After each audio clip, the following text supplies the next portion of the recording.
And testing. Just want to find out if you can hear me, and also if you can hear the music playing. Let me know.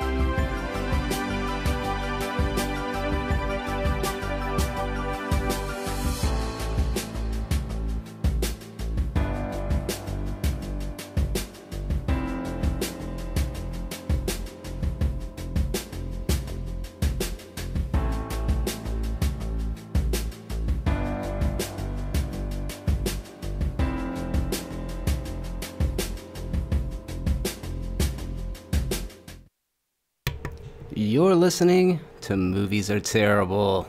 This is Jeremy, and this is the Horrible Horrorcast live stream. Welcome! How you guys doing this week? It's off to a good start for me so far. No big fires or other catastrophes, but the week's still early. I got some fun topics to discuss with you on this evening's show. But first, let me thank you for coming by. I really do appreciate those of you who stopped by to talk a little bit of movies. And man, we got some topics involving some pretty iconic franchises. Some that you've known all your life, others that maybe we've heard rumors of for a while now that actually might be coming to fruition. So, now that I teased it, we're going to talk a little bit about Shane Black's The Predator and what's going on in the production of that. We're going to talk about MGM fast-tracking a Child's Play remake with a technologically advanced killer doll. We're going to talk about Child's Play's creator moving forward on TV series with Brad Dourif amidst Reboot announcement. So, yeah, 2 different Child's Play series at one time. That could be interesting. And then also, to tie it all, to wrap it all up, bring it all home, as they don't really say, Jeremy Renner is now confirmed to be playing Twitch Williams in Spawn. And Todd McFarlane gave us a fantastic little credit to go along with that. Not credit. What am I trying to say? Statement. That's the word. Sorry about that. So, yeah, let's see. Started watching American Gods a couple days ago. I guess that kind of falls into horror. It's at least like fantasy genre filmmaking, so fuck it, we're talking about it. Yeah, only a couple episodes in. I am enjoying the visuals of it. The performances are all solid. It's a little abstract, and I don't know that, you know, it's got some big overarching story that's going on other than what we already see is like Shadow Moon's encountering all of these old deities that have long since basically all but been forgotten, and they're all vying to become American gods. Like, relevant, I guess. It's pretty cool. It's pretty cool. Highly recommend it, actually. If you haven't seen it, just know it's gonna be weird. So yeah, now that we got that out of the way, let's go ahead and talk a little bit about The Predator. As you can tell, if you pay attention to my channel, I am a pretty big fan of this franchise. I fucking love talking about The Predator and Aliens for some, I mean, not for some reason, they're dope. And I don't even like the AVP movies, which is kind of funny. Maybe it's not funny, I don't know what it is. It's strange. But anyways, yeah, I just think the Predator is a badass character. Love the design of it. Love the concept of this intergalactic bounty hunter traveling to Earth to hunt recreationally Earth's most dangerous game, man. You know, while they really haven't nailed it out of the park since the first one, the fact that Shane Black was being brought on along with the casting that is included in this film, I was getting real excited. I'm like, man, this has a lot of potential. I love Shane Black in The Nice Guys, you know, in his work in Kiss Kiss Bang Bang. He wrote Die Hard. He actually stars as Billy. No, not Billy. He's one of the guys in the original Predator. The one with all the shitty jokes. Let's see. So, yeah, I'm trying to look for the actual cast of the Predator. Let's see. Sorry about the loud ass keyboard. It's like spring loaded, y'all. Alright, here we go. Pulling up the credits. And it looks like we have Olivia Munn, Yvonne Strahovski, Boyd Holbrook, Jake Tremblay, Thomas Jane, Sterling K. Brown, Jake Busey, Edward James Olmos, Keegan Michael Key, Alfie Allen, and more. That's a lot of, that's a stacked cast. That's a bunch of really talented people. If you don't recognize the names, you will certainly recognize the faces. You probably wouldn't have recognized Yvonne Strahovski's name because I straight up butchered it. So yeah, I was really looking forward to this Predator movie, and as more and more has start to come out about it, I've gotten a little bit less enthusiastic and less enthusiastic until I just kind of, you know, lost a lot of my desire to see it because it just looks like they're doing all of the shit about the sequels that I didn't like. The simplicity of the original is what makes it work so well. And the fact that there's one Predator. The Predator is unique in that way. One of them came to hunt the humans and took out a whole squadron or a whole platoon of Marines, which is impressive. And now in a lot of the Alien movies, or excuse me, a lot of the Predator movies, there's like a shitload of them, and they're like going 1v1 against these dudes. And like, I get it, the dudes are badasses, but especially Adrian Brody and what's his name, Topher Grace. I mean, those are the epitome of masculinity. Anyways, but the fact that they're able to 1v1 humans and lose is lame, I think. Kind of takes the coolness away from these characters. So anyways, there's a lot of Predators in the trailers that I saw. There is a lot of, I don't know, just like a kid character in the movie. There's a lot of elements that just aren't vibing with me, but I'm gonna give it the benefit of the doubt because I really hope that it's a good movie. Yes, the Predator is legit, Amy. Let's see here. I fucked up, imagine that, and I started with the second story. So I'm gonna go ahead and backtrack, and we're gonna talk about Spawn. Yeah, and I'm just gonna put a timestamp in. Say, this is where I meant the first topic was supposed to go. So, you heard they're doing a new Spawn movie, right? Blumhouse Studios, or Blumhouse Productions, is going to be producing a Spawn reboot. Truer to the source material, directed by Todd McFarlane, somewhere around $60 million budget. It's a great pitch, other than the fact that McFarlane's directing it, because the dude's never directed a movie before. But recently it was announced that Jamie Foxx is going to be playing Al Simmons. Excuse me. Al Simmons, the title character. Man who sold his soul to the devil to be reunited with his wife Wanda after he was killed in some special ops, shady government organization type shit.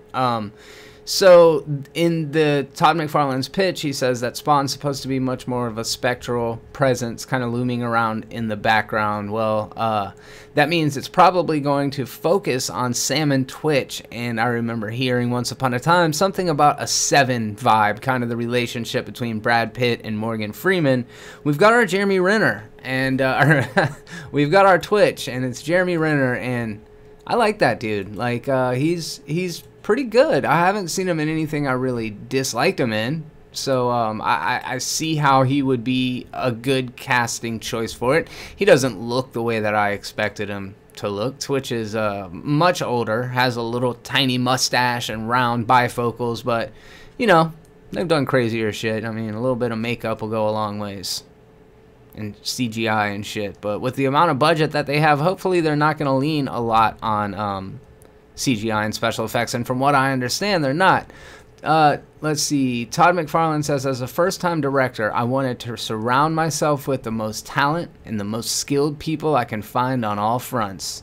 I was lucky enough to land Jason Blum and then Jamie Foxx, and I knew the person on screen the most is And I know the person on screen the most is the police officer, Twitch Williams. Okay, so there we have it. Twitch Williams is going to be the main character.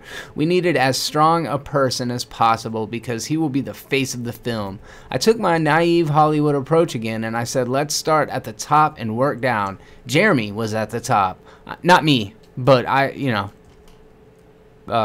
available. Todd McFarlane. That's the best. It's the best joke I could come up with. Yeah. Phone lines open. There we go.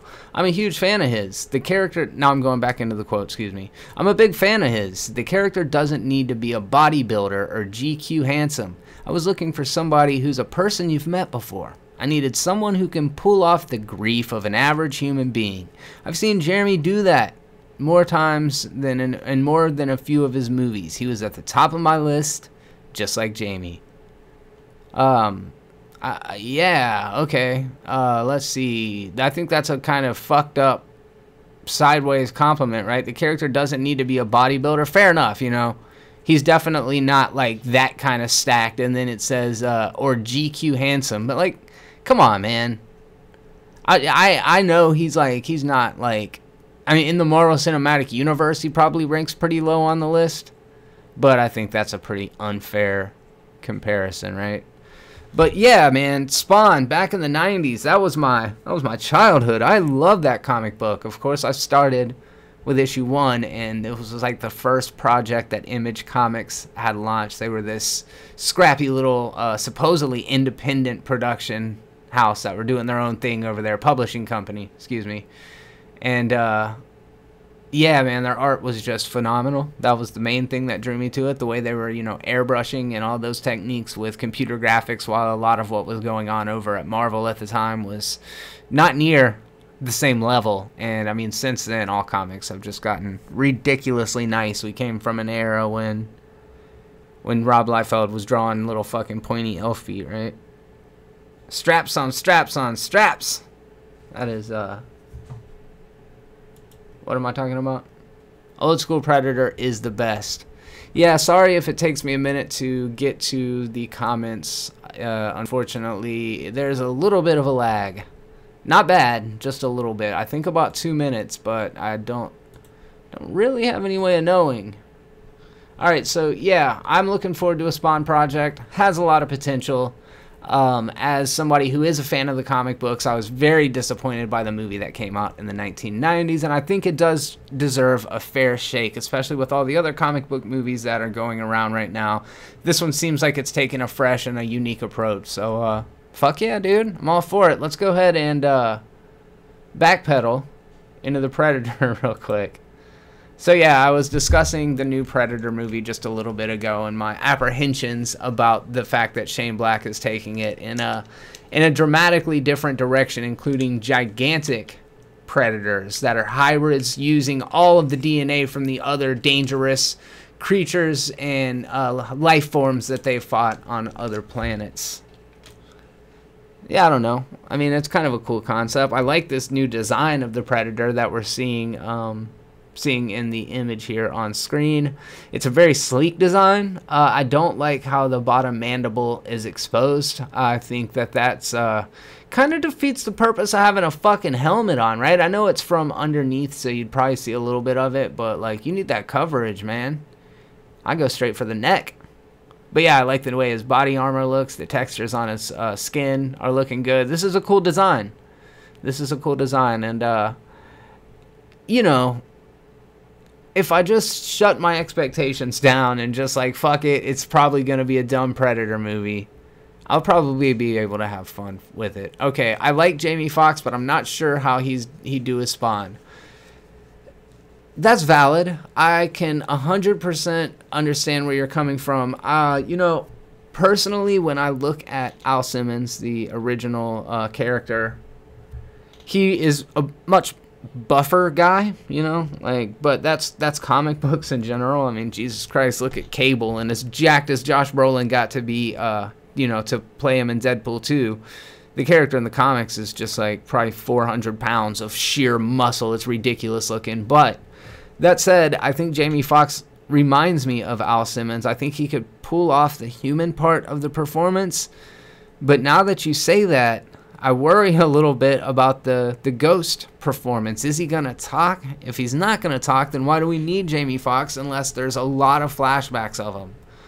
I'm kind of curious how that's gonna go, because you don't hire a big name like Jamie Foxx and then hide them. I mean, that's a big chunk of your budget right there, right? Thank you for subscribing, by the way. But yeah, so I don't know. It feels like, even though at first glance Jamie Foxx isn't the guy for the job, especially after his role in Spider-Man, I do think he's a talented guy, more than just a good musician, which he's a great musician, but he's also a talented actor. He did good in a couple of things that he was in that I can't think of right now. Django Unchained, I like that one. So yeah, all right, we'll go ahead and push past this one and get into the third and final topic. Child's Play. Yup.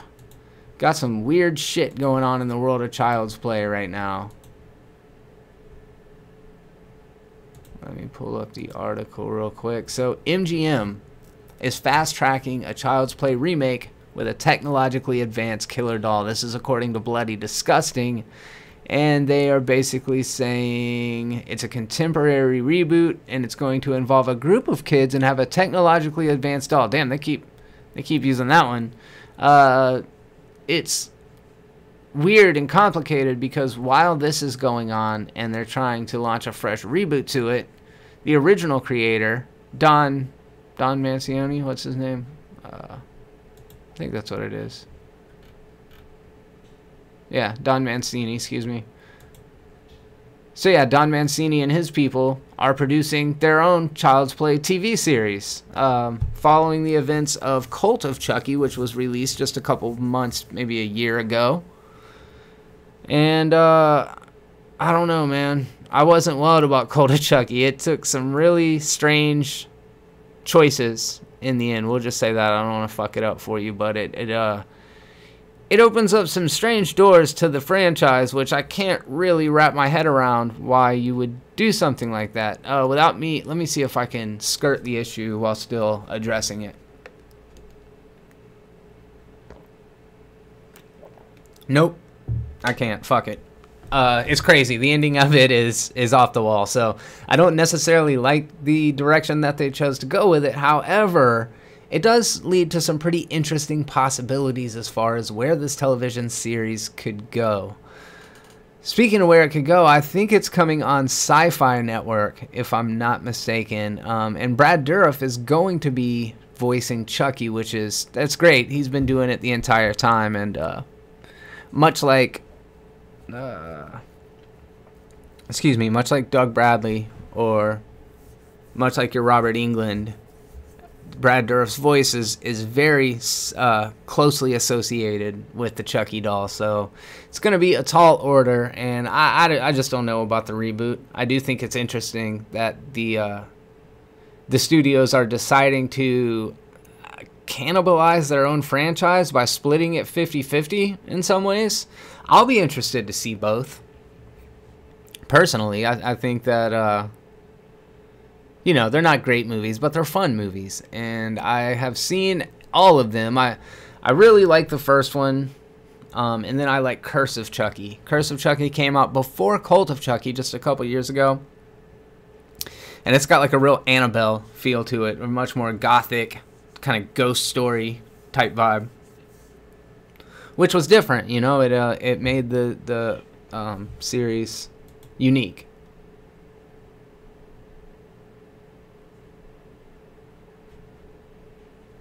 So yeah, let's see what else is going on. I've got some topics picked out for the weekly pop movie podcast, or excuse me, Movies Are Terrible podcast, which is going to be coming out tomorrow at 6 p.m. I'm going to be going live again to talk about some more pop culture, more big blockbuster movies and all that fun stuff, including the Marvel Cinematic Universe, as well as the 2018 Emmy nominations, because we talk TV a little bit too. It's not all movies. Talk a little bit about TV. But yeah, so I also wanted to mention, I just now realized and saw this in the article, that Shane Black is going to be doing major reshoots to the Predator. In fact, the entire ending was reshot, where it was originally all shot during the daytime.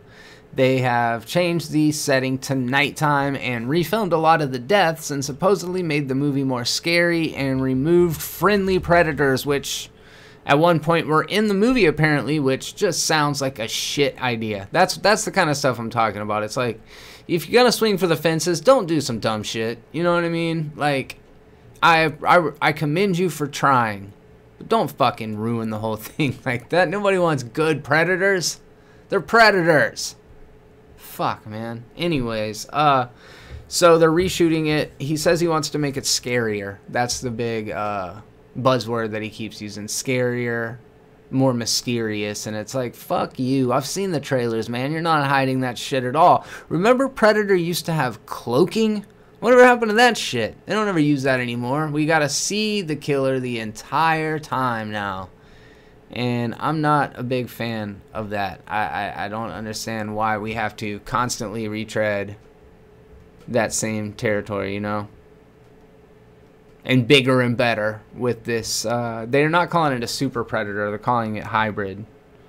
Which is very Jurassic World sounding when you think about it.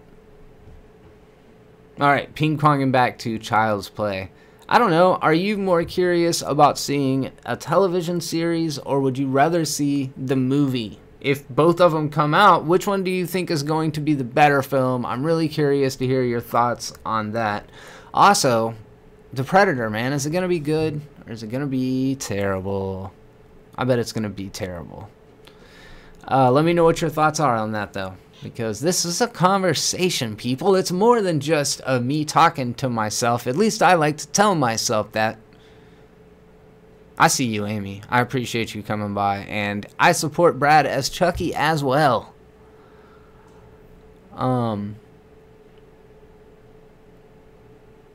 Yeah, I just can't imagine somebody else doing that role.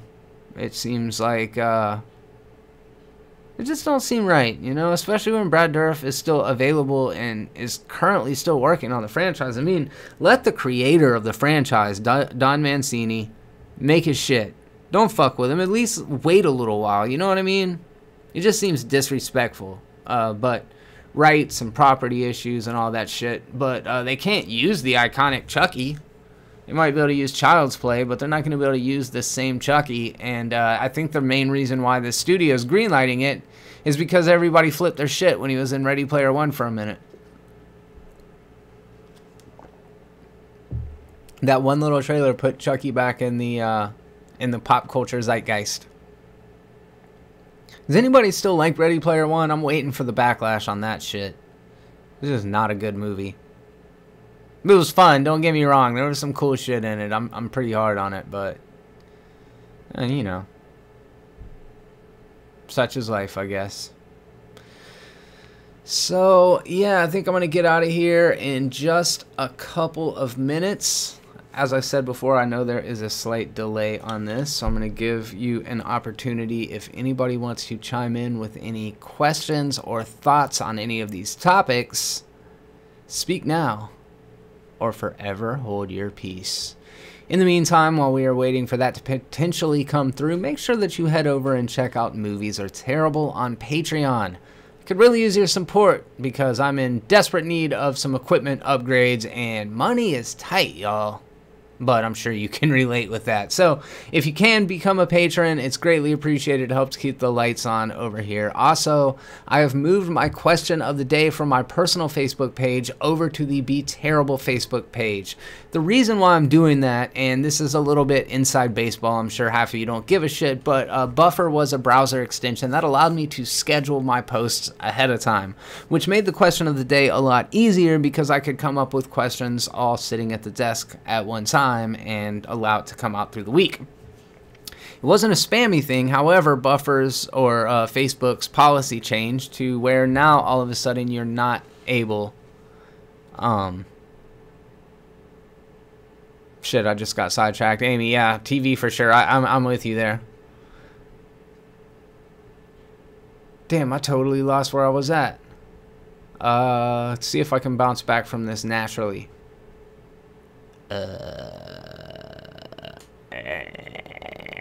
Whoa, what was that? Yeah, I don't know. I fucking lost it. That's too bad. So, anyways, I guess I'm going to go ahead and wrap it up because I have apparently lost it and it ain't coming back to me, which is too bad. Oh, yeah. Something about Ready Player One and da-da-da-da-da. And, oh, also, movies are terrible. That's what I was talking about. Boom! We're back in this, baby. Ah, Lars, I apologize. I apologize, my friend. You get to hear me stumble through this next 2 minutes of the podcast. So, you know, be glad you're here for that.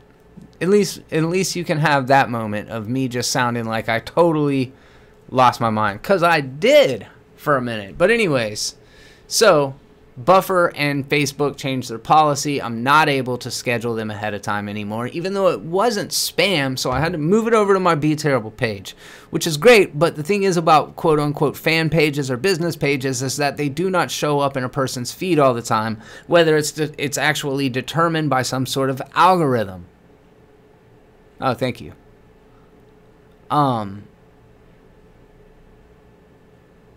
It's dictated by an algorithm. There's almost no personal interaction in it at all. So it's just like the roll of the dice, whether or not people are going to get it. And most of the time, I can monitor how many people have it's been viewed by. It says reached by and then a certain number. And where typically it would be getting exposed to about 12 to 1,300 people. It's currently getting viewed by about 300 people.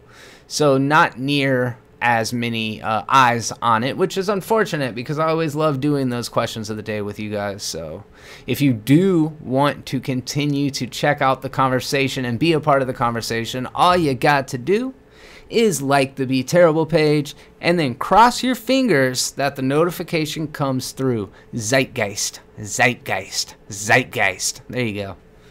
Enjoy that. Marinate on that. No, it is a good word. I like some words. Zeitgeist is one of them. So anyways, yeah, thank you guys for coming by. I do appreciate it. It means a lot. And Lars, just so you know, I think the new time is going to be 6 p.m. on both Tuesdays and Wednesdays. We're doing the Horrible Horrorcast live stream on Tuesdays and the Movies Are Terrible podcast on Wednesdays. I've been being joined by my guest Caleb from Caleb Says Stuff on YouTube the past several weeks. However, he got a little baby bun in the oven, so I don't know if he's going to be joining me tomorrow. Priorities and shit, you know how it is. Might just be me. Maybe I can get a guest in the meantime. Got some cool stuff that we're going to discuss. I had mentioned it a little bit earlier.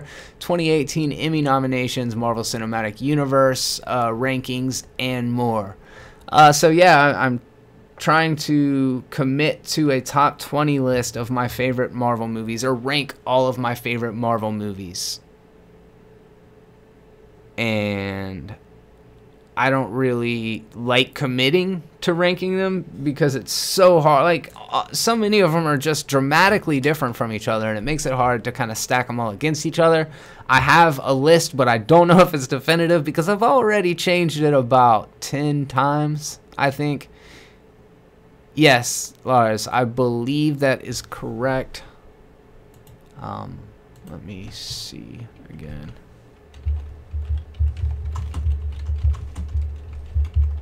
Oh, I actually got it on my phone. Okay, so it's 1:28 a.m. Yes, 1 o'clock. Dang, dude. Are you up that late? I guess so. You night owl. I go to sleep so early. Like, I feel like an old person. I would rather tell people I'm a night owl than an early bird. Because let's be honest, owls are a lot more metal than birds. Yeah, it's crazy. I will pass that on to Caleb. He will appreciate it. Yeah, it's pretty awesome. Kind of came out of nowhere for me. I was preoccupied with the fact that I had a kitchen fire. But you guys have already heard about that.